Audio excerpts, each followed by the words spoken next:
Be the mic. Be the mic. Eat it. Feel the mic. Eat the mic.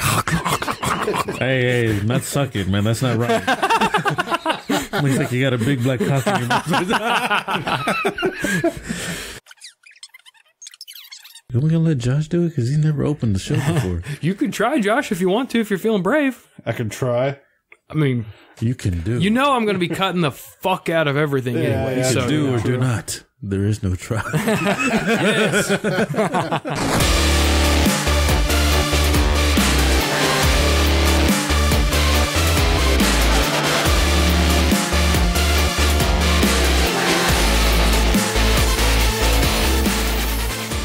Hello and welcome to another exciting episode of Critical Thinking Podcast. I'm your host, Kyle, along with my co-host, Rick the Rizzo and our other co-host, Shawn. And the other Mexican in the room, Miguel G. and this is a critical look at all things gaming, movies, collectibles, and so much more. So, ladies and gentlemen, here we are with the latest Critical Thinking podcast, and we're trying to run this without a Miguel, without a Kyle. What the fuck are we doing here? We don't fucking know, but hey, it's still Critical Thinking podcast. We were going to have a interview for you guys, but this time around, more technical difficulties, I'm guessing. I don't know, some kind of shit's going on. we don't know if it was technical, but we never got a response when I called on Skype at all. I mean, you know, quotations, technical, could refer to family problems, could refer to whether or not you're actually alive. You know, that's This kind is of a why we technical issue. Well, this is why we need people's phone numbers, so we're not relying on Twitter or other methods of communication. We're cutting that shit. But yeah, anyway, guys, we're here to bring you a show. We're going to do a standard critical thinking. This time it's me and Josh and Rick in the house. It's just us three. We're going to try to do this shit for you guys and still entertain you. Yeah, 3 introverts. Ish. Three fucking guys who don't know what the hell we're doing, but we're still going to try to make you entertained through Do we this ever process. know what the hell we're doing? No, not really. But hey, we got to at least pretend. So you know what? Fuck all that shit. We know exactly what we're doing. We're going to entertain you people tonight or in the morning, whatever the fuck time you're listening to us. How you doing, Rick? How was your weekend? My weekend was fine. I mean, it was besides half raining, half not. I got my part for my car to get it to finally fucking work again. And then come to find out I had to go order another fucking part. Typical. And Kyle and I were like playing. We went to the Hyundai dealership to order the part, right? And then the guy goes to the back and Kyle goes, so, how much you think it's going to be? We're kind of like guessing on how much it's going to be. I threw in like, it's going to be $50 for a fucking rubber hose and a universal clamp. Oh, no, that's 150. Easy, man. All right. And Kyle goes, nah, it's only a hose and a clamp. It's going to be like $20. I say 50. Guy comes out, $53. I was like, I knew it. I knew it. But got that. So I had to wait till Tuesday for it to come in. So I'll finally get it in. Hopefully I'll start driving my own car again on Wednesday, hopefully. How long has it been? It's been, since my dad's car messed up, and that's when they switched to use mine. And then my car messed up while they were using my car, and then he got his truck. So it's been since October of last year. God damn. That's not bad. My car's been sitting for a year. Whoa. And I'm still making payments on that. God damn, we're all fucking broke. I'm still making payments too, so. Well, mine is more time. Cause Yeah, gotcha. I first need to replace the battery. I got the leak problem fixed. But I have to drive it to figure out what the hell else is going on. But if we were a bunch of rich assholes, you just buy a new car. I mean, come on. You wouldn't even fucking bother with it. Yeah, I wouldn't be in the problem I'm currently in. Because I bought this bitch used too many miles and So, guys, we're fundraising. Get this podcast going. Come on. We need some money, guys. We need cars, man. Other than that was my weekend. It was pretty good. Actually, I also did buy Bloodborne. So Kyle said I'm going to hate him for buying this game. And talking to the two gentlemen over at GameStop, one guy is a Bloodborne person. He's all like, "You're gonna love it. It's great." And the other guy knows I'm a Dark Souls person. Dark Souls is better. And I'm like, "Oh shit!" I was like, "Do I go get Dark Souls and have both and see my comparison?" Dark Souls 3 is a lot of fun. I gotta admit, you know, I'm coming in without any experience with Dark Souls at all, and Dark Souls 3, I love it because it's like bringing back kind of the difficulty that we had in the 90s and the 80s, only with a 3D platform, and you still get enough like reward incentives in the game that you feel good about it? Well, see, sadly, I've played them from the beginning, so I'm talking back when Demon's Stone PS3 era. Yeah. I've played most of them. The spiritual predecessor. From what I understand, Dark Souls is a very complicated story, and it's really hard to figure out sometimes, they said. Oh, dude, it's quite hard. Like, This is one of the games you look up in the Wikipedia, for sure. yeah. Yeah, you'll be looking up guides on occasion.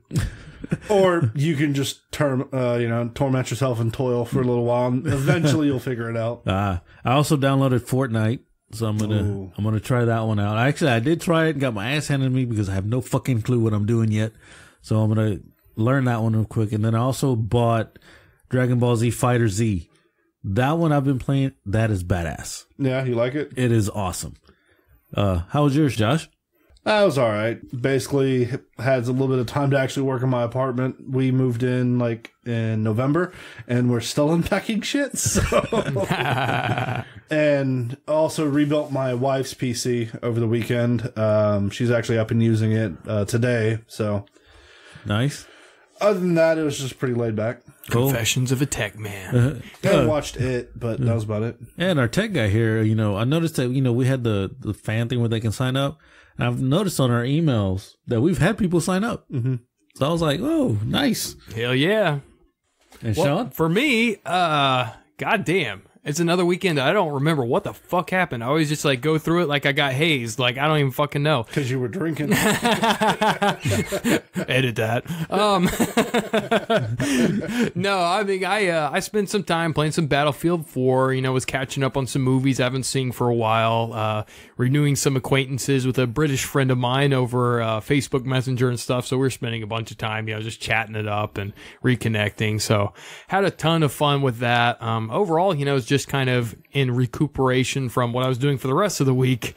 So, not as much gym time as I'm used to getting. So that was a little bit sad. I was 2 or 3 days a week. I felt like I haven't gone to the gym for a month. Because, time is so fucking relative. Yeah, that's relative. Well, especially with losses, man. You lose your gains so quickly. So quickly. Being an ectomorph, I'm going to tell you, people, if you're not an ectomorph, there's good things and there's bad things about it. The bad thing is you lose it so fast. Well, some of it you do, some of it you don't. I guess it just depends on your day to day. You keep the of course what we have called muscle memory, which is actually just neuromuscular adaptation. But you keep that, but you kind of lose the buffness unless you really get back into it a little bit.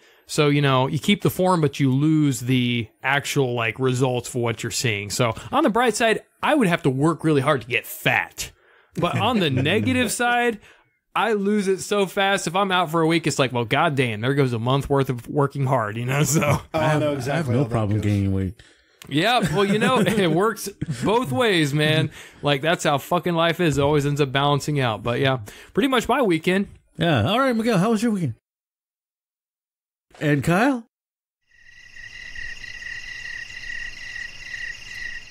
Well, that's our roundtable, guys. I guess we're going to move along. We're not so, we're always having shit talking like crazy with Miguel around. It's kind of hard to do that without him. Yeah, we're just going to have an internal conversation of talking shit to ourselves, and we'll just have arguments. It's going to sound like a very schizophrenic show. You know what? Let's not do that. Actually, that would be an interesting podcast, 3 schizophrenics. Or worse, multiple personality disorder. So which one is going to be here today? It's wow, a cast of 3 turned into 21. That'd be interesting. Ooh, 7. Oof. Ooh, yeah. Wait, 3 sets of 7. Ooh. You know how rare that would be? All right, let's go ahead and box office numbers for February 23rd through the 25th. Sponsored by Uncanny Comics, Rocated, ladies and gentlemen. When did you become Scooby-Doo? Located in Rosenberg, Texas on Avenue I. Yes. And that was all, right? That was all. Fucking A. Yes! By Joseph Cano, our wonderful sponsor. What's the street number? Fucking A, I don't know. Does Miguel ever give the street number? No, he always just says Avenue I. Yeah, that's right. On Avenue I. So and fucking he always says BDSM supply in the bag. But that's a lie, ladies and gentlemen. That is a complete and total lie. Our friend Joseph Cano does not condone any of the BDSM supply stuff where the children go. So you don't have to worry about it. There's always the hidden back section. But we don't bring that up because that's only in the back. We only deal with the front of the operation. Oh, so where the money's not really made. where you don't need the backlight, the black light, and what the fuck was that shit? The chemical. Luminol. Yeah, luminol. We don't need a luminol or black lights. We're only in the front. We're safe. You know, the only negative thing about luminol is it's not just those type of fluids. It's sweat, saliva. Everything. Basically, any human fluid, it'll pick up. Oh, nice. Like, you probably don't want to put luminol on these mics. Have nightmares at night. Stay awake. I can't get near that mic anymore. Damn. How many times has Miguel licked it?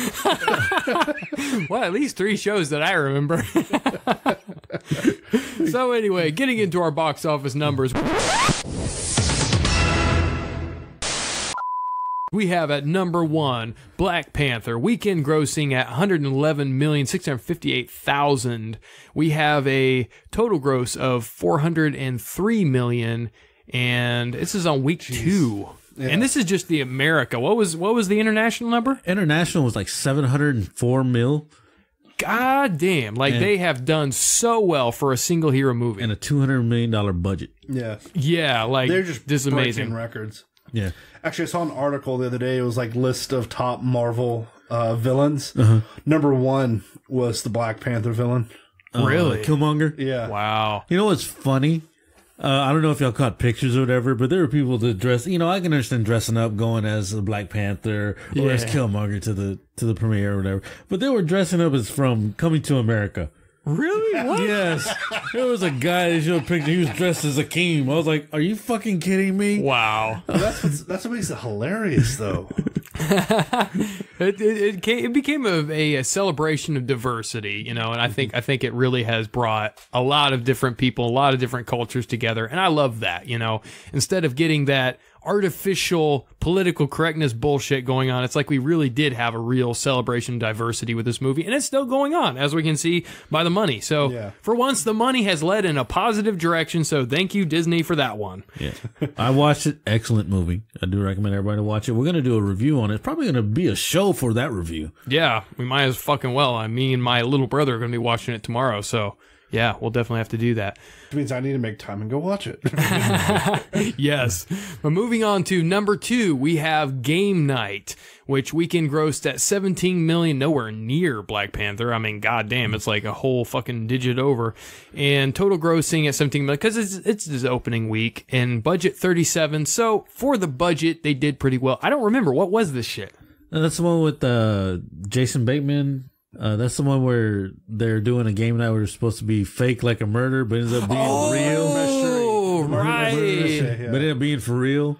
Gotcha. It's basically New Age Clue. Yeah. Yeah, well, I would say that's actually pretty good for the time that they've released it in. This wouldn't be a typical time for a horror, thriller, kind of, you know, comedy combination. Why are they releasing this in the spring? This is a fall movie. I don't fucking know, you know, this would definitely seem like it would fall more under fall than anything, but they're still doing pretty good for that, you know, Decent, so. Yeah. I know Miguel went to go see it. So Miguel, what's your take on it? That really enlightens us so much. We're amazed by that very elaborate explanation you just gave us that we just cut out of the podcast. And moving on to number 3, we have the politically charged Peter Rabbit. Weekend grossing at $12,760,000. Total grossing $71,500,000 on a $50 million budget. So they did beat their numbers here in the U.S. and this is 3 weeks into it. So any news on that, guys? And then was it the political kind of argument was a fat joke in it? Was that what it was? I thought it was an eating disorder kind of thing. Fat joke. Basically, they made fun of one of the rabbits has basically no matter how little they eat, they still put on weight. Gotcha. And we here at Critical Thinking do not condone making fun of people with disorders and problems. We're very heartfelt and loving people. What were they thinking when they spent? No, we don't even fucking care, man. Make fun of everything, god damn it. I was about to say, can y'all smell the bullshit coming from Shawn over here? Well, I am having to be Miguel and Shawn again, Miguel. So, Anyways. we'll move on to number 4. We have Annihilation. This was the one with Natalie Portman, right? Yes. Yeah. And we have this weekend grossing at 11 million, and it just came out. Budget was 40 million, so they kept it pretty low budget for, you know, like kind of what they were trying to do. You know, Sci-fi, I mean. yeah, definitely. So I, you know, those Chinese people must have been working really hard on them graphics. But yeah, so you know, overall, it doesn't look like they're doing too horrible. None of us were very excited about this. No. Even when we did the trailer talk on it, we didn't really. There's been a few movies with the similar premise. Like, there's been at least 4 or 5 in the past 2-3 years, and it's overdone. Yeah. Hey, the best one I like was Evolution with Yeah, that was what, early 2000s? but it was hilarious, and this one wasn't funny at all. I mean, I think directors have a Natalie Portman fetish, is what I think. A A little bit. I don't know. It's something about her charisma. She just gets to those director creative types every time, you know. But it's hard to say. I mean, I know you said 11 million for its first week, but still, that's kind of harsh for a $40 million budget if you think about it. Yeah, I mean, Probably 30 of that special effects, though. true. And, you know, they probably could pick it back up if on popular word, you know, people really get kind of excited about like, hey, this was actually a good movie. But I don't know. I haven't But seen it's it. going up against Black Panther, though. Yeah. Yeah, I mean, Black that- Panther's dominating still. And now it's going to go up against Death Wish this coming up week. Oh, And man. Death Wish looks phenomenal. Oh man, they might be fucked. I mean, it really depends. They might make a recovery if enough people saw it and really loved it, but I doubt that. It's a bad release time, though. It's a really sci-fi was. fic that's also another... It's like they're releasing a lot of fall films in the spring for some reason. or at least like, you know, make it an action summer, you know, like Yeah. May or June or something. This was way too early. Yeah, I would way agree. too early. And they released it with Black Panther. Yeah, they were still within the blast radius of Black Panther. They got it. They got way blasted. But coming into number 5, we have 50 Shades Freed, which I guess was the third one in the trilogy. Weekend grossing at 7 million, total grossing at 89,793,000 on a $55 million budget. That's week plummeted. 3. That has plummeted. Has it really? profit-wise. I mean, I was expecting it to stay a little bit more constant than that. Yeah, I mean, I guess it's, but you know, as a whole, I feel like the concept is really fringy in some ways. It's weird that it became as popular as it did, and then, I mean, have you seen Twilight? That was ridiculously popular. but that was This is- extremely marketed to millennials. So was this. That's true. That's true. So was this, big time. But I think a lot of the millennials that at the time were really geared to with Twilight, I think they were more susceptible because of their age than they are now, like in the 50 Shades area. So like the next group after the millennials, they're still too young for 50 Shades to really appeal to them. So I feel like they lost them because the millennials have shit to do, you know, like they're starting to actually live real lives. So it's a timing thing, I think, in the generational gap. Yeah, okay. And then like a lot of crap, what is the next generation after millennials? I think they were calling it like Gen Z, but you know, there's a lot of flex in that shit. Yeah, because a lot of them, from what I've been reading, is they don't do movies. They don't do a lot of the normal shit. Yeah. that we do. They're stuck in phones, Social all the media. time. Yeah. Definitely. They're in a different world. Honorable mentions, gentlemen? I mean, well, hey, like Josh or you mentioned, I don't know which one of you, but Jumanji is still at number 6 on fucking week 10. And The Greatest Showman. Yeah, and The Greatest Showman, which, you know, also at week 10. So, you know, they're both in the top 10. Jumanji at number 6 and The Greatest Showman at number 8. Both well-deserved, in my opinion. I think that these really transcended the critic versus public gap. And because it really was one of those things like, this should go viral. This should be a big deal. And The Shape of Water is still in the top 20, which is kind of phenomenal, considering it's on week 13. Yeah, they've done pretty well too. Actually, I feel like they've slowly kind of picked up on the trail where they weren't doing so well at first. Wait, week 16? What the hell is 3 billboards outside Ebbing, Missouri? That was we actually did a review on the trailer for that one. That was the one that was really fucking weird with like a court case. Yeah, the mother, I guess her daughter or son got murdered, and the police were... she's the one who bought the billboards. billboards. Okay. Yeah. She was shaking the whole town, turning it upside down. Yeah. Week 16. And it's still, it's number 11. Ain't bad. I mean, some of these, they're interesting because usually, like, box office hits is it's like either really big or, it just completely fell apart. Some of these are slow gainers, and they've actually managed to, like, continue to keep interest. So or those some are of them interesting. Are kind of constant. Yeah. Like they'll stay, and then they'll just bottom out. I kind of wonder if some of those will be the cult hits of, like, the next, couple years from now.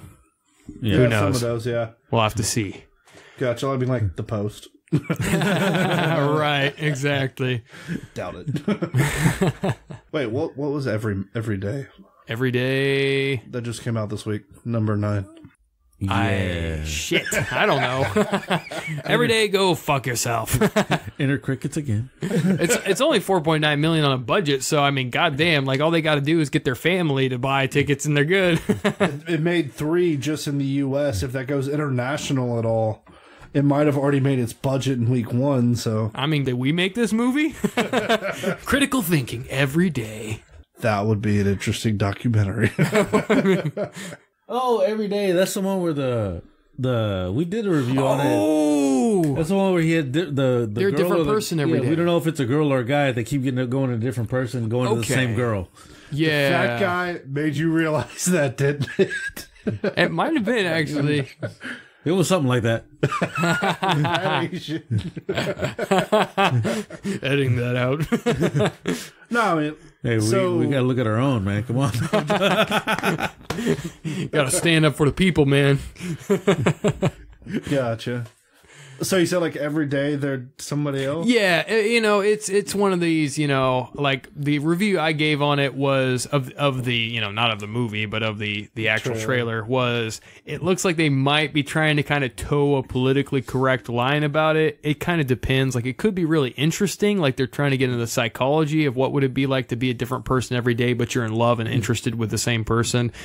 But it could also just be trying to be like, hey, guys and girls are all the same and they all think the same. And it's just like, okay. We don't want to see a politically charged message of you trying to get us to accept shit, okay? Or like, come on. Okay. Who knows? Gotcha. Yeah. That's it for our box office numbers. Yay. All right, moving on. Now we're going to do some trailer talk. Trailers. Woohoo! Whoa. Shawn just killed us in our ears. Just spiked it, man. We got that monitor up.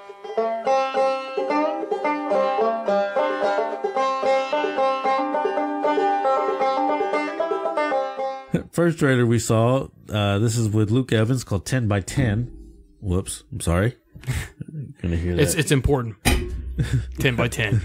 It's 10 by 10. This is the one where he kidnaps, I forgot the actress's name, but he kidnaps her, ends up, I think it's something about a murder.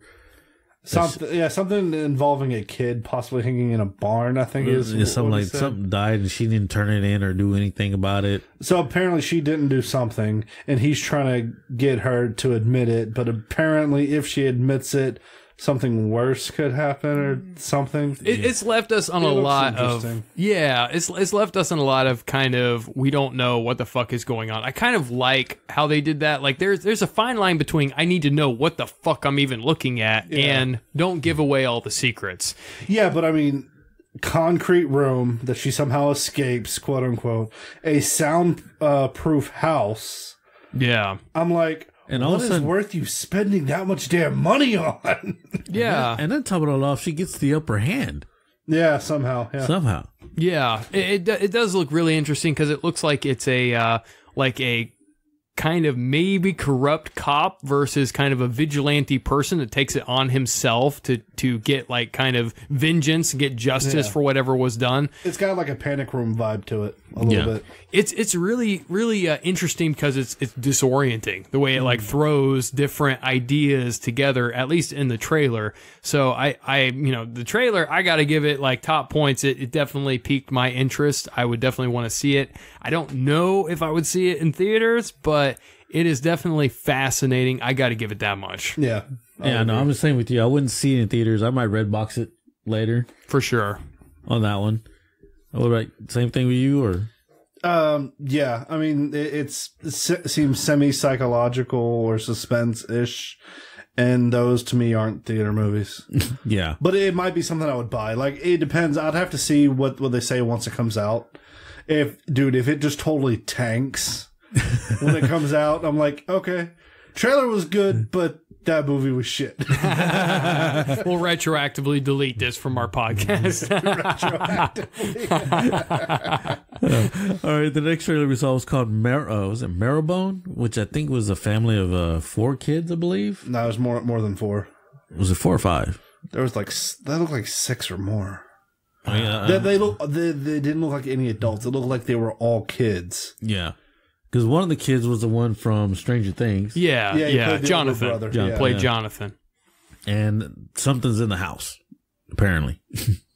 Maybe. Yeah. Yeah, I mean, got that vibe. Yeah. It's more because this is more of a horror story. Yeah, it seems like they're compounding stuff. Because, like, there was the whole fact that apparently these kids live a really long way away from civilization. To me, it seems like it's only kids. Like, there's like 2 or 3 teens, like late teens, who are kind of raising the younger ones. Yeah. Is kind of the feel I got from it. Apparently something about separating them. Apparently something's in the house. So it's like multiple things are going on. Now that you bring that up, that kind of makes me think of like this kind of being a twist. I mean, because it's like even UK and everything. It seems kind of like a twist on Chronicles of Narnia. Because they kind of seem like the Pevensey children, having to take care of each other, and they're on their own. Difference is, it seems like maybe they were orphaned or something.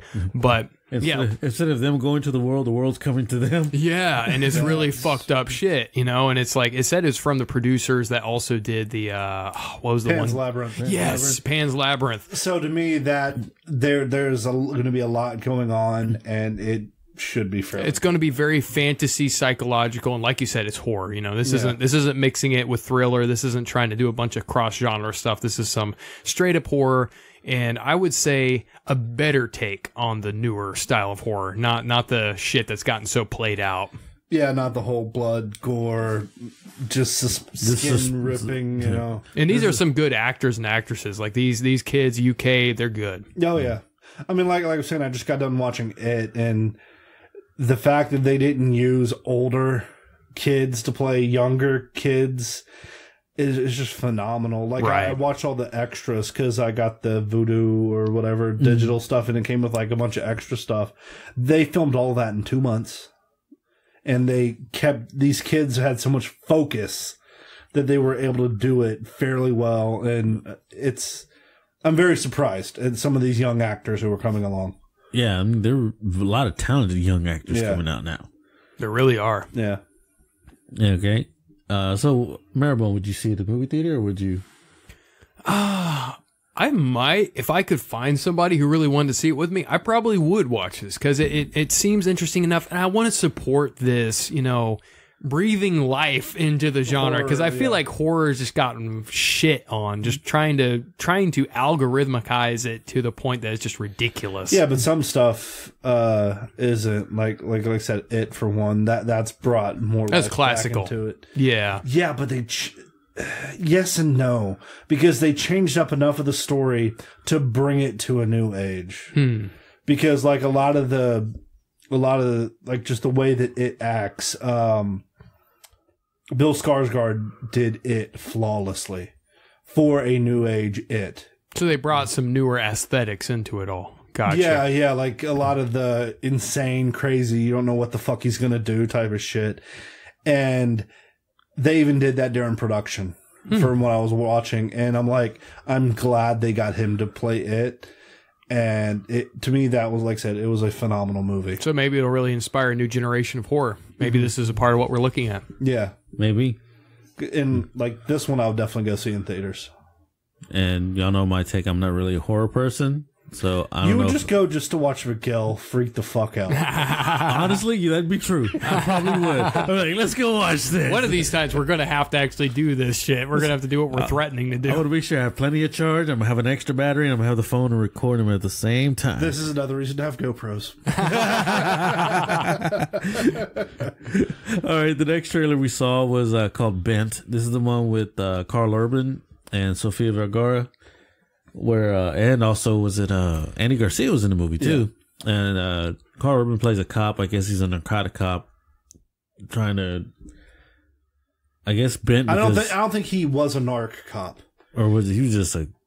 I don't know what he was, because they said they were raiding a drug boat and they shot an undercover narc. Yeah, this looked like it was getting into a vengeance movie. But at the same time, I don't get that vibe from it. It's a little different. A little bit. I definitely agree with you there. It's not a textbook vengeance movie, but there does seem to be, like, for him, a personal motive. Instead of just like, this is my job, he's doing it because he feels personally obligated to do something. Okay. And then also Sofia Vergara's character is like being also manipulative in this one too. And seductive. Well. Yeah. I'm the whole shower clip in the yeah, like that's enough said. But yeah, I'm very impressed with his acting in this one. Like, you can tell that he's not just support role. Like, he's taken it to an A game, and he's worthy of some better movies. I think he can, we've been talking about who's going to replace the old action heroes, who's going to replace the ones that did the B movies in the 80s that we all look back as iconic. And he looks like, from what he's doing, from what I can see, he looks like he can carry the new generation of action. He could replace,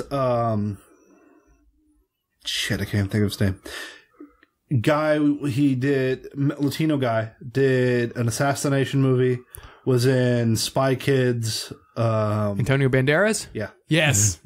Yeah, I think he could. He could really pull that off.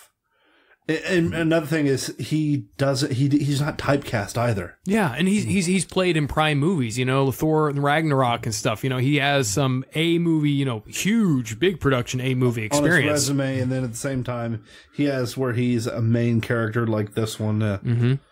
For sure, I think we're seeing possibly a new generation of the action heroes being breeded here. Yeah. Oh no, would you see Bent at the movie theater? I think so. I mean, honestly, I would. It seems fascinating enough, and it seems fast-paced by the trailer. The trailer really sold it well. Yeah, I would agree. Yeah, I would definitely go see it as well.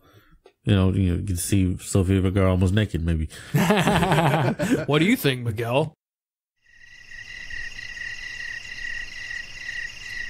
Excellent insights. As usual, you always bring the highbrow comments and commentary. We appreciate you for everything you're saying. He had to bring up the side boob, though. That's okay. We're cutting that out anyway. All right. The next trailer we saw was Uncle Drew.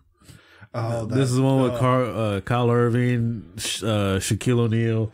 They all dressed him up as old men because I think Kyle Irving did it for a commercial. Yeah. And so now they actually brought it in as a movie. This looks fucking hilarious. Dude, a bunch of old guys coming to school, some young kids in fucking street ball. Hell yeah. Especially with a comedy aspect to it, dude, it's going to be interesting. Yeah. I love it because, and it's bringing Shaquille O'Neal into the movie scene again. He's had some, tough ones that didn't really turn out very well, but this is like right up his game, literally. And just the whole thing from the trailer, it just totally sells you. Like, even if you don't know a whole lot of street culture, minorities and stuff, if you're a totally white person, you don't know anything about what these people are about, you still will love this movie because the comedy just transcends any kind of cultural borders and boundaries. It just seems really hilarious. I love it. Dude, I mean, this kind of brings me back to the Friday series. Exactly. It seems like some hilarious shit. I would see this in theaters for sure. Yeah, I mean, like, especially with Shaq. I mean, especially with the free throw jab. Oh, yeah. It is such late 80s, early 90s throwback. I mean, this is some good shit. This is some good retro Apparently shit. the 80s are coming back, man. I mean, Stranger Things, we're getting some 80s style action movies, 80s style comedy. Dude, like the 80s is the new 70s and the 90s is the new 80s, and it's all become retro, dude. Oh, jeez. Would you see the movie theater? Absolutely. Hells yeah. Yeah, that's all of us gonna go see this one. All right, the last one we saw is a documentary that's coming on HBO in April. So if you have HBO, I do recommend to watch this one. It's called Andre the Giant. It's talking about his life in general and how he the background on how he was, especially because he had that disease where he keeps on growing and everything. What'd y'all think of it? I mean, I thought it was very interesting. I thought it looked fascinating. I mean, I don't know as much about the guy as I wish I did. And he always was a very fascinating person to me because of what he struggled with. And then also just the impression that he gave you, like over film and over the different, mediums that he came across. He really seemed like a very genuine kind of person, like kind of the typical, gentle giant. Yeah. So, and yet he's in WWE. Yeah, so it's such an interesting contrast as what was the character he played versus what he was really like and what his struggles were like. And like they even gave that sound bite in the trailer that people just saw him as this legend of drinking, and he drank because it was dealing with his pain. Yeah. So, it seems like it would be really interesting, not overly on the depressing side, but kind of getting into the real, like, okay, nitty gritty of this is what it was like for him personally, as well as the public image. Yeah, he was actually fairly lucky, though, because a lot of people who have that disease, they become seriously deformed, like to where they can barely move. Yeah. And he, even up until his dying day, he was doing semi-acrobatic stunts and all kinds of stuff. Because, like, I saw an article about a kid recently who had the same disease, but, like, he had very little hand movement because you're with the growth, your joints grow extremely fast, and you just lose a lot. And right. A lot of people with that do die early, and it's just it's sad but inspiring at the same time because he died young, but look at what all he accomplished. Yeah, I feel like, even though I don't know a whole lot about his story personally, I'm not as acquainted as I would like to be, I feel like this is a story of, like, mind over matter. Like, he made the best of what he had, and he really pushed it further. Like, because of neuroflexibility, he really pushed himself to what other people wouldn't be able to do. So I feel like this would be very inspiring and just fascinating to see what the man himself was like. Like I said when we watched it, I wish I met the guy. Yeah. Yeah, like I said, I watched him when I was younger. I watched him wrestle. So I was so used to seeing him there and everything, and then watched him in Princess Bride. Awesome movie. He acted really well, made it funny. Played his part like he was that giant guy. Yeah, he really did. It was really good. Yeah, there's a lot of athletes who actually go into acting like late in their career. I mean, hell, look at the champ. Triple H did the same thing. Shaq for one. Yeah, The Rock. It really makes sense because there's always going to be a limit to what you can do as an athlete. You're going to hit past the point where you're prime, and skill can compensate for physical ability to a certain extent, but there comes a point that it's just not doable anymore. So, when the skills that are translatable is your ability to work a crowd, your ability to be in the spotlight and not freeze up, not be freaked out. So it makes sense, but it's interesting to see which people are really able to pull it off and which people aren't. And Andre the Giant, he did it. He captured people's imagination. And he kept doing it till he died. What's kind of sad that you actually probably saw him struggle in the ring and elsewhere. But this time you actually get to see, I guess, behind the scenes of that. Yeah. All that stuff he dealt with. And it shows that he didn't stop, he kept on going even though he was hitting those limitations. And to the very end, it's like he made every moment count. So it looks very inspiring. I would love to see it. Yeah, definitely.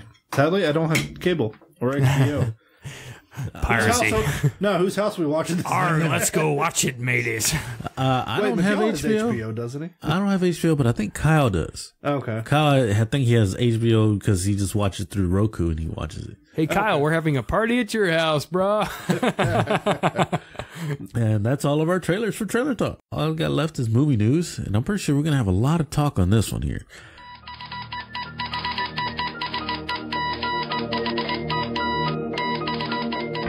In movie news, last night, Kevin Smith was admitted for a heart attack. Heart attack. I saw that this morning. He actually tweeted about it. Yeah. Yeah, he's doing better now because he had blockage. 40s? He's in his 40s. Dude, he's on that middle point because like if you have a heart attack, like if you're Shawn in my age, dead instantly. But if you're late 40s, 50s, not as damaging. It's one of those weird things that you would think, if you were younger, you would survive it, but heart attacks are weird like that. Yeah, it's a sign of how healthy your body must be overall. Yeah. But like I said, we wish him well and everything. It's just, it was kind of sad. He's like one of my favorite directors writers. Why saying was? He's alive. He's still alive. Yeah, I'm just saying. I wish him well. I hope he, hopefully he improves a lot better than what from the situation. Yeah. All right, moving on. Moving past the morbid hour. Zack Snyder, he actually was fired from the jail from Justice League. They fired him. They fired him. They fired him. Wait, who was he pling? Zack Snyder was the director of Justice League. Oh, and he was also the director of Batman versus Superman. Explains a lot. Yeah, well, that's like I'm still wondering, like, with the difference. I don't really know, but how much does DC, like the board, like kind of micromanage how the movies turn out? Like, you can't really know. There's a lot of things that kind of came out that made me think, okay, maybe Zack Snyder didn't really get full creative control like you'd want as a director. And so, and Justice League turned out amazing, but on the other hand, he didn't get to manage the final, like, kind of editing of the process. Josh Whedon came in and but he quit, didn't he? Josh Whedon? No. On the most recent thing they were going to do, though, didn't he quit? I have no idea on that part. Because I had read something that he was going to quit on the Batgirl movie. Oh, yeah, what? he's not actually going to do it. Like, he was like, okay, honestly, I don't have any ideas, and Josh Whedon quit. So that's some news I guess I got. So that was what do fucking you weird. mean he said he didn't have any ideas? He literally, like, admitted and said, I don't have any idea where to go with this. Because Josh Whedon had, like, the background with Marvel, right? Yeah. Right. And he was just like, honestly, I don't even know where to go with this. And he quit. So, that kind of... Does that tell me... Is that more like... I have to do research on it because I don't know how much of that I've heard. I don't want to go too conspiratorially with it, but I kind of wonder if it's really just like him being a big person and saying, look, I really don't know where to go with this, like I it's not my thing. And how much of it might have been really like behind the scenes.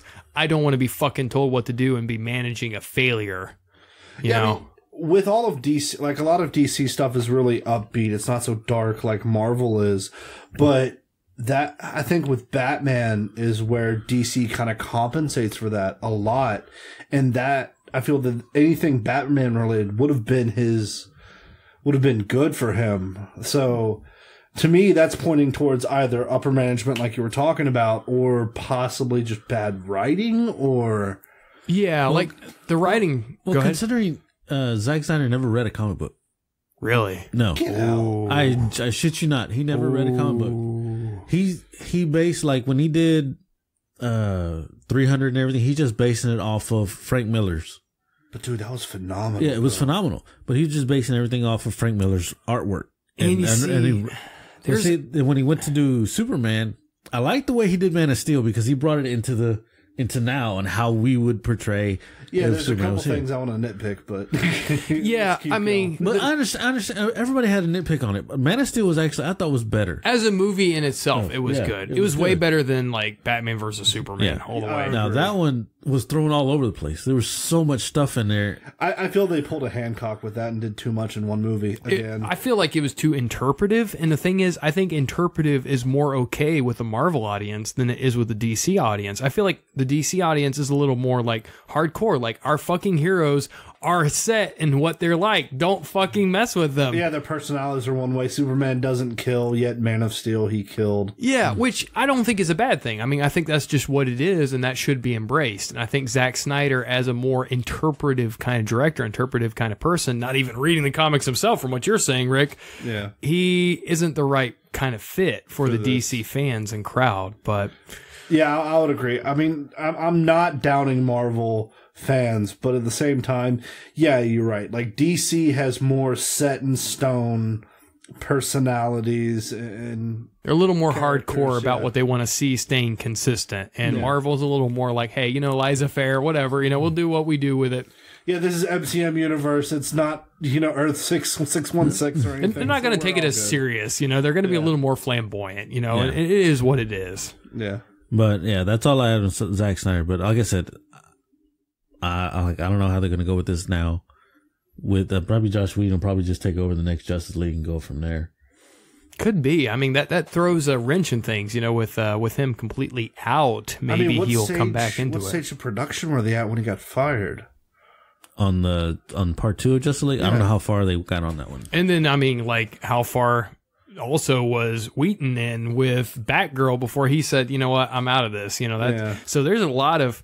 I mean, DC is just plagued with problems with their movies. I don't know if he actually quit the whole getting out, and maybe he just dropped Batgirl because he didn't have something from it. It might have just been Batgirl itself. That's true. And like I said, that might be more writing, depending on what arc they go with Batgirl. Yeah, that's true. Because if they go with a more uppity, not so dark arc from not New 52, but one of the other more recent ones where it didn't go as dark with her storyline.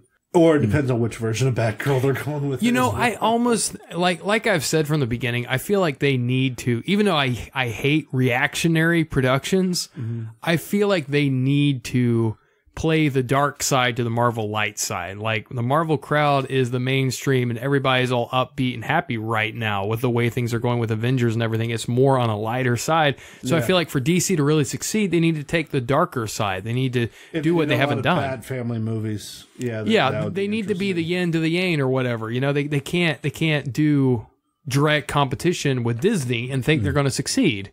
So I feel like it would be better if they're going to do a Batgirl movie, let it be even getting into how she became Oracle or something, you know? Let it be kind of different. Dark, and let it be a Halloween movie or whatever, you know? Yeah, true. Yeah. And more emphasized on the Joker. I mean, I know the Joker's gotten too much attention, but come on, let's face it. He's gotten a pop culture boom. People fucking love him. Millennials love him. Fucking throw him out there. Yeah. It's like, I know we have Jared Leto that played the Joker recently. They're doing a Joker origin movie that Scorsese is actually kind of producing. Really? I forgot who the director is. I don't know how I feel about this because Joker origin is always an unknown. There's so many stories to it. Which makes it phenomenal. But get this. They have their Joker. It's not Jared Leto. Damn it, who? Joaquin Phoenix is going to be the Joker. Really? Huh? Joaquin Phoenix is going to be the Joker. I'm not seeing that as good. But like I said, I don't know, because it's separate from the movies, the other movies, because this is an origin on how he became. And, you know, I kind of feel like maybe that's a part of DC's not failing, I would say, but where they don't hit as much as they need a continuity with movies the way they do with comics. There's so much all over the place. They're trying to build that with Justice League and all that. They were trying, I mean, but what now? With Zack Snyder and with Wheaton, you know, everything is so up in the air. They seem to be plagued. If this is going to be not connected to Suicide Squad at all, that means... You know what? I'm not going to throw a negative interpretation because they have, like, thrown an occasional curveball where it turned out amazing. Because Justice League was way better than I expected. The first trailer, when I saw it, I was like, oh, man. Like, I was so thrown down. Like, come on, guys. Don't kill my heroes. And it actually turned out way better than I expected. So I will say they're kind of the random factor. They're the Joker in the stack. It could turn out amazing, even though it seems crazy. I mean, to me, obviously, Bat fan. So,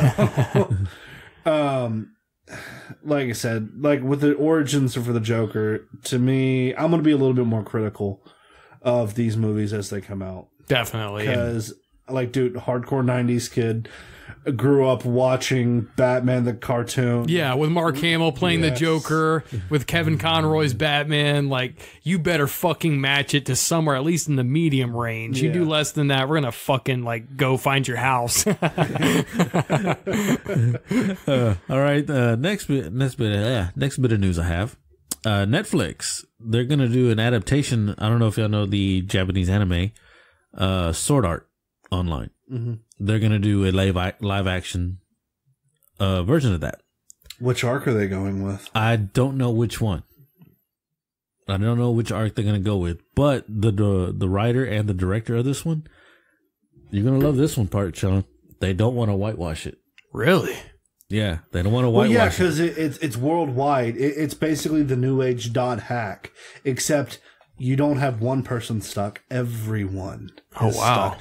Basically, everybody, like this game in the world that they have outsold any other previous game, had millions of people logging in day one, and they all got stuck. Oh, wow. and these systems have like neural link neural linkage, like almost like direct spinal cord access to the brain, to where if you die in the game, you die in real life. Oh. And so like a lot of the characters are like comatose state, and like the few that it focuses on is phenomenal. And I like that. I like what they did with it, and then how they show them recovering from it and going back into another VR game, even though they experienced the hell of the first one.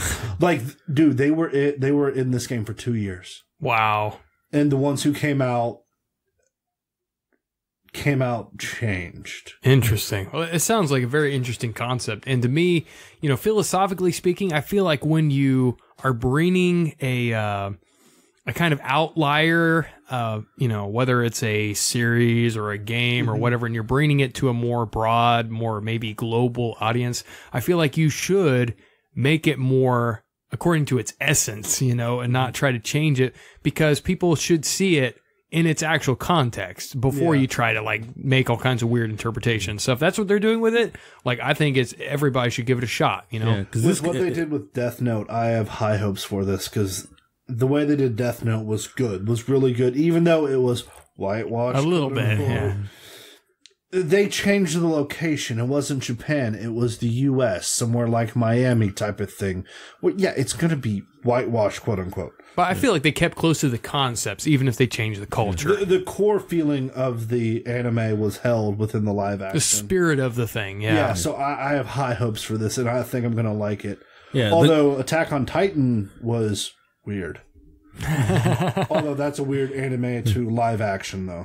Yeah, that's a whole hard conversion culturally. I do recommend watch Altered Carbon. All right, watch that show on Netflix. It's on my to-do list. I watched it. I love the show. Waiting for season 2. The same creator of that one is the one that wants to do Sword Art Online. Okay, so yeah, I definitely I'm gonna have to binge that. And then also, I mean, Netflix got a lot of news here. I don't know about you, Shawn. Honestly, I'm the oldest one here, I believe.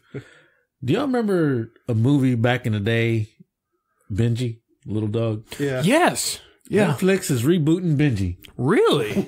As a movie or a series? As it's going to be a franchise of several movies. Interesting. Of Benji. That's gonna be interesting. So I think, all you dog lovers. I think more of our generation would probably more correlate to Air Bud versus Benji, but yeah. Yeah, I think that's a good thing. I feel like Air Bud got really from a cool thing to being totally sold out, because they went to the buddies and oh my god, I got to the point that it's like, could we please stop this? Dude, please. After the third one, I was done. It's the classical case of the zombie cow, milking the zombie cow. That's what Air Bud became. Yeah. Benji never became anything like that. So I feel like it's a perfect candidate for retro. If they do it right, I think it could be a great, generational gap crossing thing. Could be really cool. Yeah, I agree. All right, now get this. All right, now we all know Disney is going to start their own streaming service, so they're going to take all their content over there. They're going to start it. I think they're just going to completely buy Netflix. No. They're going to buy Hulu. That's the reason why they want to do the streaming service. But all of us Netflix people, we're not going to lose our Marvel series that are on Netflix. They're not going to lose it because it's too adult oriented, and they don't want that much adult oriented content on their streaming service because it's Disney. Interesting. And that's the vibe that Hulu already has, though. Is Hulu has a couple dark things, but nothing very, very adult. Yeah. I mean, because like I said in one of the previous episodes, when they bought out Fox, they gained 45, or I think it was actually over 50% of Hulu. Right. So why build your own from nothing when you already own part of half of the new media, basically? Yeah, the main competitor to Netflix. Yeah. Wow. That makes perfect sense, and that's great because they're taking a more collaborative move doing it that way instead of like winner takes all, and it's like everybody benefits better if you don't fuck with what's already going. Yeah, in developer time, coming like streaming platforms, dealing with ISPs, dude, just It's already there. You own the stock. That's an easier buy from a business point of view, in my opinion. And realistically, I mean, Disney doing a Luke Cage or doing a Punisher, no, they wouldn't be their thing. So that's great. I applaud them for making that business decision. Yeah, because I mean, it's really extremely violent, and people was like, "Oh, it's Disney. We'll let our kids watch it," and you realize, oh yeah, you got to put a parental asterisk there watching this stuff for the kids. So I like I said, what was the upbeat version of the Defenders back in the 90s? Oh, did the Defenders had a show on the 90s? Man, I don't. Well, there was a comic and comics. Okay, there you go. Like, dude, what's Marvel's Justice League besides the Avengers? I mean, Fantastic Four and Avengers was kind of always the Fantastic thing. Four. You have the Avengers. You have Defenders. You have Dark Defenders. Well, I'm saying, what would they bring on the new streaming service that's kid friendly? Is my thing. Other than, I mean, I think it would be the Avengers. Honestly, I think Disney. I think that's what they would do. They would do a reboot because I mean, the cartoons. There was a previous one that wasn't owned by Disney, and then one after that was kind of owned by Disney, and then totally owned by Disney, and then they did like almost a Tiny Tots version that was actually hilarious, but it was geared towards the kids. Yeah. Did you ever see it? Yes, I remember that. It was like almost Tonka, but it was hilarious because of the way they did it. They were all kids and stuff. My wife actually sent me an image recently, and it showed the main Avengers, and under this giant rock, and Deadpool was actually bouncing on the top. I thought I would hate it, but it was so funny. So they almost pulled a My Little Pony kind of thing, a Lauren Faust kind of thing. Yeah, I think that's also why DC kind of went with the Teen Titans Go feel over Teen Titans. Yeah, man. Well, did you guys ever watch that? I didn't get to see it myself. I mean, not Go, but the original. Yeah, the original. I saw it. I like the original. Do you know apparently why it might have ended? Why? Market. So originally, who were they gunning for when it first came out? It was the 90s kids, right? Not kids. Males. Really? Young males. A lot of girls were getting into it. And towards the end, they basically couldn't decide who they wanted the market for. Oh, wow. And that's why it kind of ended. They lost cohesiveness. Okay. Now, I don't know if you've seen Young Justice. That's phenomenal. Young Justice was awesome. And now they're having a season 3. But I think it's going to be on a Warner Brothers service. Huh? Yeah, they're having their own streaming service for that. Oh, wow. God damn. Along with a Titans live action. I feel like we need to write an open letter to Warner Brothers. Like, guys, stop following in Disney's shadow. You're never going to make it doing it that way. You got to do your own thing. Yeah, go back to your originals, man, like Animaniacs and shit. Yeah. They're rebooting that one.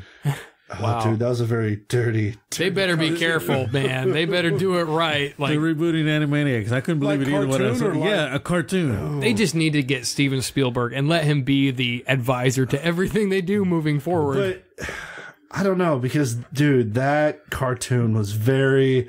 That was pure. They 90s. played. That was pure PG-13. They played the fence so well. Like they balanced on it. That's pure 90s cartoons. It really was. A lot of cartoons were like that. I think it was probably too smart for a lot of people these days, to be honest. Not to down the current audience, but oh, dude, I've actually went back and watched it and some of the shit. The political references, the references to like actors from the golden age of Hollywood, like a lot of that stuff. Prince, yeah. Prince. It's like, yeah, when I watched it then, I caught all the stuff. When I watched them again, like, you always go back to watch it again. I'm like, wow, they really did. I was like, I never questioned it at first, but now I'm all like, because now I have my nephews or whatever, and I'm all like, if they see this, I wonder what they would be thinking right now. I mean, 90s, like Shawn and I think, and I can more relate to it, because there was a lot of fucked up shit. There was. I mean, dude, like Ed, Edd and Eddy, Courage the Cowardly Dog, Ren and Stimpy. I mean, dude, just a lot of the cartoons we watched were very fucked up. But it was so expertly done. Like, Yeah. you wouldn't even know at that age how fucked up it was. Like, it's amazing how it was hidden in plain sight. I'm a dude like Courage, dude. You're just creeped out, like, for the whole thing. As a kid, I was kind of terrified, but at the same time, totally, like, floored by that show. I loved it. Yeah. Yeah. All right. The last bit of news I have here, like I said, it's in Netflix. The game The Witcher. Netflix is going to do a live action version of that game. I heard of that. I heard that they were doing it, but have they talked about actors or any of that yet? They haven't pulled actors yet or anything like that. I think they're still trying to get the story for the series because it's going to be a series. I'm going to go on the record and say this could be the Netflix Game of Thrones. Yeah, Like, this really could be it. So, Well, I mean, yeah. like I said, I haven't really played The Witcher. I need to borrow it from Kyle so I can play it for the PlayStation 4. Dude, I'll just give you my GOG account and you can play 3 on your PC. There's my PC right there. It never leaves here. Okay, so add to Moving list, on. Get other people decent gaming. No, I mainly stick, when I play games, I stick to the PlayStation. I don't go to my PC too much. See, We don't have the expertise you do, so, you know. sadly, I'm PC Master Race. Main reason is mods, because I've seen mods that have completely changed games, especially with the Elder Scrolls. Well, I mean, it helps that you also have the building your own PC experience. That's one thing Bethesda did. They let us put mods on the PlayStation for Elder Scrolls. Yeah, but dude, some of the big ones you can't get. Like, there's one mod that for Skyrim that basically writes a whole new game within the engine. No, there's 2 or 3 of those now. It's a completely different game. Like, the storyline's different. It just uses the engine, some of the assets. Oh, wow. But the modders created a whole new world. I mean, some of that type of stuff is phenomenal. And then just the adding on to. And then some of the stuff that's lore focused. Like within Skyrim or Fallout. That just adds onto it and makes it so much better. Did you ever have any exposure to Ambrosia software with, like, Escape Velocity and the different games they came out with? Yeah. Yeah, so it's kind of like that shit, man. I mean, it's the modularity and how much can be done with it is fucking insane. I mean, have you actually played Daggerfall? I've never had the chance. Dude, that game is so huge. See, sadly, I started with Morrowind. Oh, yeah. Like, right before Oblivion came out. Gotcha. And went from there, and then I went back. What are we looking at, Rick? An hour. An hour? Okay, that ain't bad. We're doing good. Yeah. We haven't made fun of each other once on this podcast. Yeah, we're not being assholes. You know, that's the thing. We need Kyle or Miguel to make us assholes. Without that, we don't fucking make fun of each other. This is the Critical Thinking Nice podcast, brought to you by Disney. No, you can ask my wife. Joker, I you am can an stay asshole. out of the show. It's like, well, I mean, we did kind of rip on Miguel. He's not here, though. True. He didn't come back at But, us. dude, we did not come on him nearly as hard as he would have on us. You know, Very true. we're too nice guys. Like, we need Kyle and Miguel. We need Kyle or Miguel or both. You know what we haven't heard? What's that? My BDSM. Especially since they're not here. Well, he could have saved us if he came on. I mean, goddamn, maybe he would have been mean. Oh, dude, like I said, that would have been... I'm partially glad that we have technical difficulties so we can reschedule, because, like, I really want to see Miguel with this. Yeah. This would be interview, his yeah. game altogether. Although a lot of shit's his game altogether. Next week, I know we'll have all of us will be back. Kyle said he should be next week, Awesome. and Miguel should be here next week. And We need a 5th mic. and let me see. Let me go back in our messenger. I believe we might be having a interview next week too, if we don't Yeah. have any fucked up Technical difficulties again. We have Maxwell Ivy, the blind blogger. So I don't know how that one's going to come out. That's going to be very interesting and different. We need to do some research on that one. Side Yeah, a note, little I'm going to be bit. cutting that out, but, you know. So just letting everybody know out there that next week we should have Maxwell Ivy, the blind blogger. I don't know if he's actually blind or whatnot, but this should be interesting. If he's listening to any of these pre-shows, we're going to know how uneducated we are up to the point we interview him. Hey, man, I mean, we all got shit going on. It's kind of hard to do research. This is some ad-lib shit, guys. I mean, we're not fucking doing this like preparing like we're on fucking WB or something. I mean, we barely getting like our biggest guy is Joseph Kano of Uncanny Comics. We love that guy. He's our legend. He's our king. But other than that, we have no sponsors, guys. This is all us just bullshitting around, and we don't give a fuck what anybody thinks. That's why we're on NFG Radio. Yep. Man, we got to get those guys when they come on our show for the interview. Oh, yes. We got to prepare a trap. Yes. A real royal trap. Like a trading trap. Okay. Yes. You know, we're saying this, and he's probably listening to it. They're like, "Oh, we gotta, they're gonna trap us. We got this." But dude, he admitted he doesn't listen to us that often. So we can get him with some serious fucked up mind games this time. Dude, we're gonna be recording and he doesn't know it. We're gonna do some fucked up shit to this guy. But how can we top one guy, one jar? Wow, that's a good, and blue waffles. I mean, shit. Gross. I mean, just dude, like Tub Girl doesn't top that. Lemon Party doesn't top that. Do you guys know what either of those things are? No. Then we don't want to. We're not going to do this to ourselves all over again. Okay, it's just okay. And he's still going to try to explain it. Okay, there's so much shit like this. Like, there's a YouTube channel that has a series of videos that's things that you shouldn't Google. Last episode I saw was they have a part 18, and each one is 10 things you shouldn't Google. Oh, wow. Yeah. Wow. So there's a lot of screwed up shit out there. Well, a world of what? 8 billion or is it 9 billion now people? 8 point something. And like what? Half of them are on social media now. So the odds, go up higher and higher for more fucked up shit to happen. It's an exciting time to live, ladies and gentlemen. Now, I don't know about y'all, but did you see... I don't know if you're if you put it on Instagram or not, but did you see the picture that Miguel put of me? Yes, I saw that. Rick as the poster boy, as the mascot for My BDSM Supply. Dude. The Bad Bunny. Episode thumbnail. There we go. You know what? I'm going to do it. Oh, get this. I forgot about this. Guess what came out in McDonald's? What? You're kidding me. The Szechuan sauce. Yeah, you didn't know about that? Is out. I kind of saw it like in just like a glimpse of something, and I was like, oh, that's interesting, and I totally forgot about it. Like, but he the just first time showed it it. came out, like last year or whatever. Was it like a limited edition kind of thing? Dude, they sold out within like a few hours. Wow. Yeah. And like, dude, people were doing eBay bids for a dip.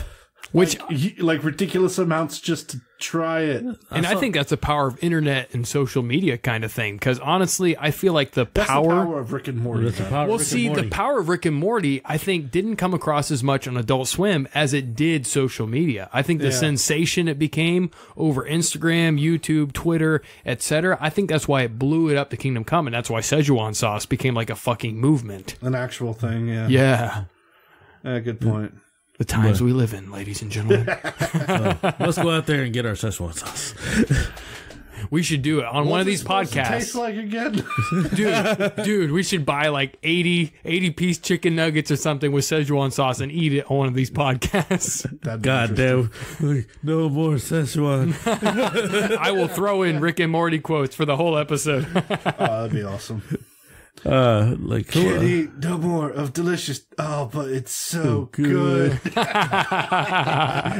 So any other shout outs we got to do since we're towards the end of the show here, ladies and gentlemen? Miguel always remembers all the sponsors. We got Virus Vodka out there. Virus partner. Vodka, yeah. Partner, I see both. I got to bring it so you can try it. I have it at the house. I forgot to bring it. Of course, we want to mention Beyond the Dawn Radio, our buddies in California. They always throw us out there, and they gave us a marathon. They've done all kinds of wonderful service to us. So, ladies and gentlemen, definitely check them out. They got the best indie music in the world. And then we also got No Fucks Given Radio. That moved us to prime time, and we made the cut with them. Yes, that's right. We got the Eye of the Tiger and the Thrill of the Fight. We got there to the top 10. And what's the other radio station? What Spunk Lube is there? Sling Flings Radio, ladies and gentlemen. SFD. We were with them. I forgot when they play us, but we were also on with them. We need a bigger whiteboard. That little bitty one right there. We got to write down all of our sponsors and everything on that board. No, it's like, Kyle, we need to replace your Game of Thrones. Wait, what is that? Is that a blanket? I mean, at this point, we just need to invest in holographic technology. Have it right here in the center showing us all this shit, like rotating in a globe. They have that. I know they do. So it's like, 1,000, it's not that bad. You can make one for about 200. Oh, hey, there we go. Maybe Project Josh. Hey.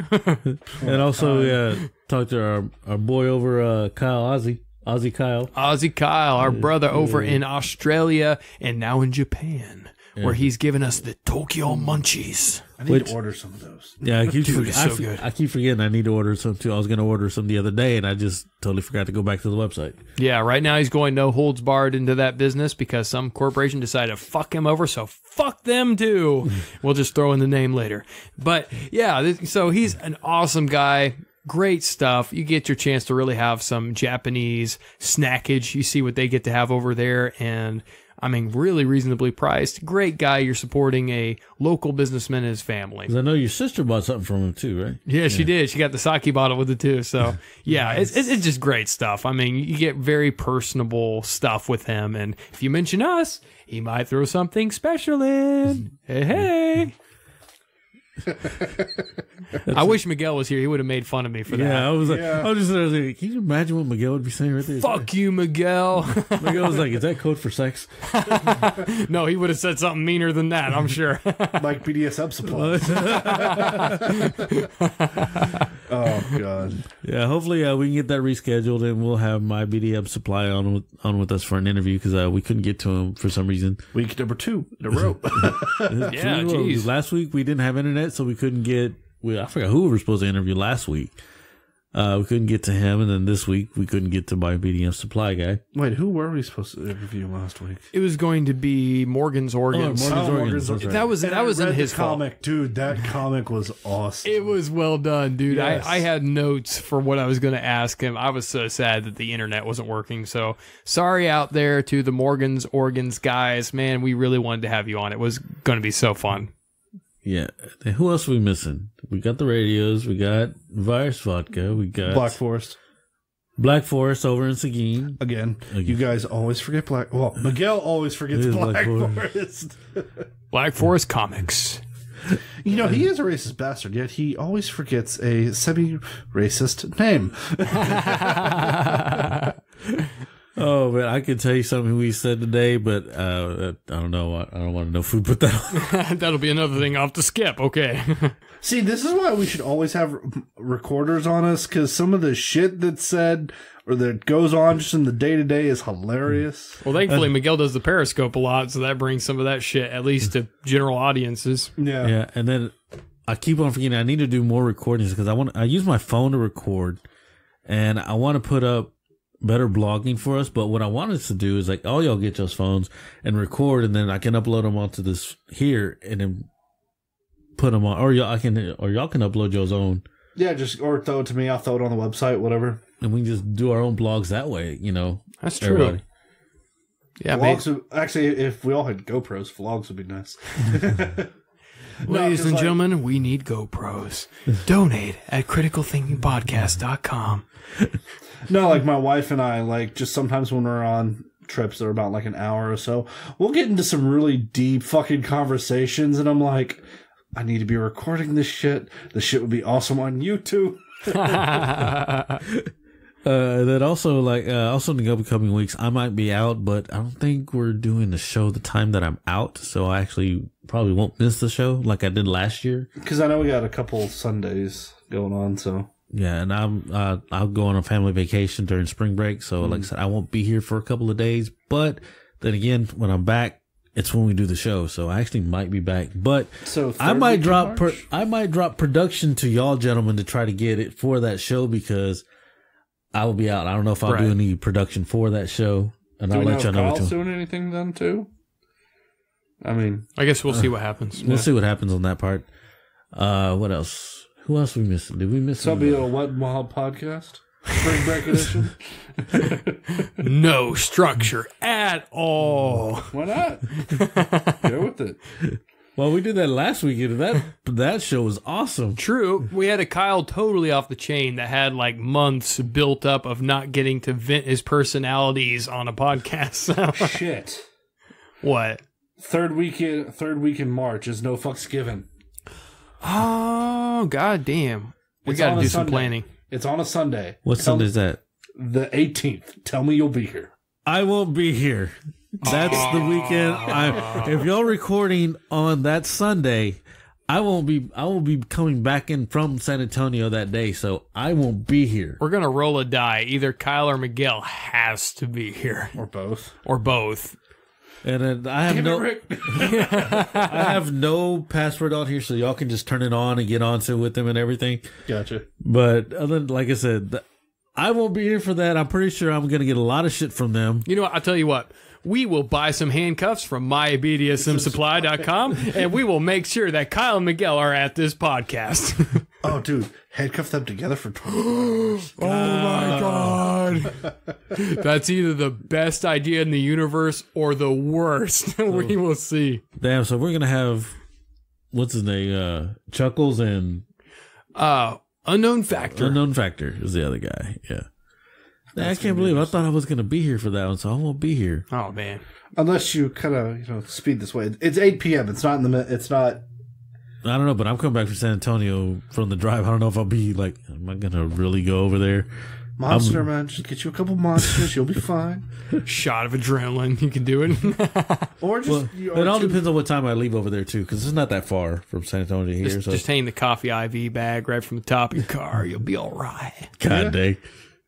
No, forget coffee, man. Espresso IV. Man. The Cuban coffee. Well, that's our show. I'm sorry if we didn't get all the shout outs out there. We don't have Twitter numbers because I didn't get those from Miguel. How's Instagram doing? Well, we're doing good. We're holding position, gaining some numbers. I can't give you a right off, the top of my head number here, but it's always about the quality for me on Instagram. We get a lot of interactions. We have a lot of friends on there that really go back and forth with me on there. So it's kind of more quality over quantity, but yeah, we've had a lot of fun on that. So love the pod couple. Shout out to Jane Stacy, which is Stacy Jane, the model, and her podcast, Panphobia Podcast. Always have a ton of fun with those guys. Everybody on there, they're a lot of gems. I don't have anybody that I don't like on Instagram. Yeah. And then hopefully, y'all going to see the deranged bunny on Instagram that Shawn's probably going to post later on. Prepare. And most likely, I think he is going to put this as a thumbnail for this show. Oh, it's going to happen. You know what you should do, though? What? Get the Donnie Darko bunny. The Donnie Darko bunny. And superimpose my face on it. Rick's face on it. Maybe I'll do both side by side. Oh shit. There we go. Miguel in one and Miguel will be on the other one. That's what we're doing. Oh my God. The ideas. I was like, all right, gentlemen, that's our show. Y'all have a good one. Hey guys, you can connect with us on iTunes At Critical Thinking Podcast. and Twitter At critic_thinking. and also on Facebook and Instagram. At Critical Thinking Podcast. Ladies and gentlemen, Critical Thinking is on Beyond the Dawn Radio, which is known for playing the best indie radio music around the world. On Thursdays at 7 p.m. Pacific and 9 p.m. Central Time. And if you like the show, please 5-star the episode and tell your friends. So thank you for joining us, thinking shit through one podcast at a time.